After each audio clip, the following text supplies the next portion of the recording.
Mouvracha. Il était une fois un homme extrêmement riche, une fortune colossale qui lui avait permis d'acheter tout. Il possédait tout ce qu'il voulait. D'ailleurs, ça commençait à l'ennuyer fortement parce que qu'est-ce qu'il pouvait bien acheter puisqu'il avait déjà tout. Alors il se mettait en quête de nouveaux magasins, mais il rentrait effectivement, tout ce qu'il voyait, il l'avait déjà. C'était de plus en plus contrariant pour lui.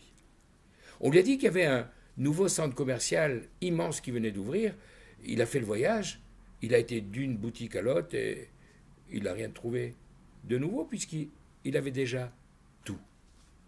À la fin, il voit une petite boutique tenue par un commerçant qui paraît avisé. Il regarde et qu'est-ce qu'il voit? Un grand tableau magnifique avec une paire d'yeux expressifs, un regard perçant. Ah, il dit au commerçant, ah, ça c'est quelque chose que je n'ai pas. Je voudrais l'acheter. Oui, bien sûr. Quel est son prix? Effectivement, cet objet à vendre, mais il n'a pas de prix. Mais s'il a à vendre, il a un prix. Non, je vais vous expliquer. Vous voyez, je prends cette balance et vous allez mettre le tableau d'un côté et sur l'autre plateau, vous allez verser les sommes que vous voulez. Et quand le plateau sur lequel se trouve le tableau se lèvera et que l'équilibre sera trouvé, alors il sera à vous. Ah, ça me plaît comme jeu. On met le tableau et il commence à mettre des pièces en or, de plus en plus, et le tableau ne bouge toujours pas. Heureusement qu'il était prévoyant, il avait pris une petite mallette avec des lingots d'or, en se demandant ce qu'il allait bien pouvoir trouver à acheter.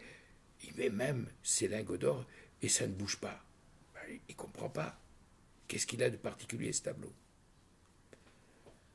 Un vieil homme, sage, passe devant le magasin, voit la scène et lui dit: mon brave ami, qu'est-ce qui vous arrive? Et lui explique. Elle lui dit: j'ai compris, ne vous en faites pas. Reprenez tout ce que vous avez mis. Mais j'ai pas réussi à le faire bouger, vous allez voir. Mettez simplement une pièce en argent de 10 dollars. Il met sur le plateau, mais rien ne se passe.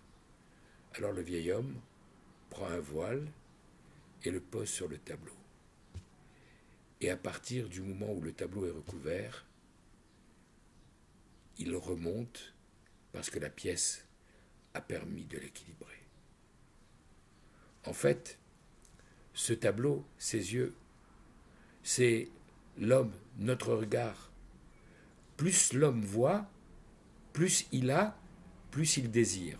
Et on n'arrive jamais à le combler. Quand il a 1, il veut 2. Quand il a 10, il veut 20. Quand il a 100, il veut 200, voire 1000. C'est le message des maximes de nos pères que nous lisons actuellement. Ezéou Achir, à sa mère Bechelko. Quel est l'homme dont on peut dire qu'il est riche? Celui qui se contente de sa part. C'est d'ailleurs également le message de la paracha que nous allons lire cette semaine en Israël, la paracha de Bechukotai, qui nous dit: Im Bechukotai telechu, si vous observez mes commandements après les avoir étudiés, après avoir étudié la Torah en vous fatiguant pour comprendre son message, alors je vous donnerai toutes les bénédictions, je vous donnerai la pluie, je vous donnerai des récoltes que vous aurez à peine le temps de terminer, qu'il faudra passer au vendange, et ainsi de suite, vous courrez d'une richesse à l'autre. Vachaltem lachmechem la sova, et vous mangerez votre pain à satiété.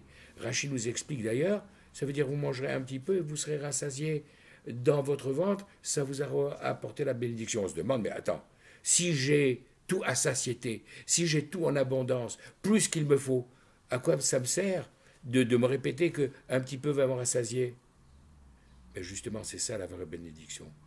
Être capable de comprendre que si dans nos maisons, on met un rideau à la fenêtre pour pas que les gens de l'extérieur voient ce qui se passe à l'intérieur, dans notre vie spirituelle, on doit apprendre à mettre un rideau devant nos yeux pour ne pas être tenté par ce qu'il y a à l'extérieur et savoir que la vraie richesse intérieure, on l'aura en se limitant dans le monde matériel pour pouvoir se développer dans le monde spirituel. C'est d'ailleurs l'un des messages également de l'Akba Omer que nous allons vivre dans quelques heures et qui est la Iloula la montée céleste, non seulement de Rabbi Shimon Bar Yochai, mais également du Rama, de Rabbi Moshe Isserlis, qui a été celui qui a annoté chacune des phrases de Rabbi Yosef Karo dans le Shulchan Aruch pour indiquer à nos frères Ashkenazim quels étaient leurs minagim dans leur contrée.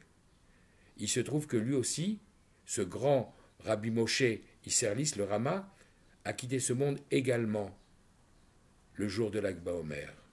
Et c'est pas par hasard que les derniers mots qu'il a écrits à la fin de son commentaire du premier tome du Shulchan Aruch, le Or HaChaim, le chemin de la vie, c'est ce verset que l'on trouve dans les Proverbes Michelet, chapitre 15, verset 15, qui dit « Vetov lev mishte tamid ». Celui qui a un bon cœur, pour lui c'est un festin en permanence. Et Lev Tov, le Bnei Issachar, un grand maître du chassidisme, nous fait remarquer que Lev 32 et Tov 17, ça fait 49, les 49 jours de cette période de l'Omer que nous vivons actuellement et qui nous conduisent de Pessah à Shavuot. Après Lev, après 32, les 32 premiers jours qui sont marqués par la tristesse de la disparition des élèves de Rabbi Akiva, des 24 000 disciples, on arrive au 33e jour où cette épidémie terrible s'est arrêtée, et on commence Tov les 17 derniers. Tov, c'est également le nom de la Torah, puisque Or, Vayar et Taor Kitov, Dieu a vu que la lumière était bonne, il n'y a pas d'autre lumière, il n'y a pas d'autre bien que la Torah. C'est en ce jour-là que Rabbi Shimon Bar Yochai a diffusé dans le monde les secrets de la loi ésotérique, de la Kabbale. C'est ce jour-là également que va quitter ce monde pour aller vers le monde céleste le Rama, qui terminera par ces mots. Moi, j'ai voulu donner à mes frères Ashkenazim l'enseignement, le partager, comme Moshe Rabbeinu avait partagé avec les enfants d'Israël, le pilpoul, cette manière d'étudier la Torah qu'il avait reçue comme cadeau personnel de Akadosh Baruch Hu. Fasse que ces paroles de Torah nous permettent de profiter de cette lumière de l'Ag BaOmer et que cette flamme éclaire le monde et que l'Or HaGanuz, cette lumière que Dieu a cachée depuis la création du monde, parce qu'elle était réservée pour les tzadikim, soit enfin complètement dévoilée et que nous puissions accueillir tous ensemble Mashiach Tzidkenu. Bonne fête de l'Ag BaOmer, Kol Tuv, Bracha ve'Hatzlacha.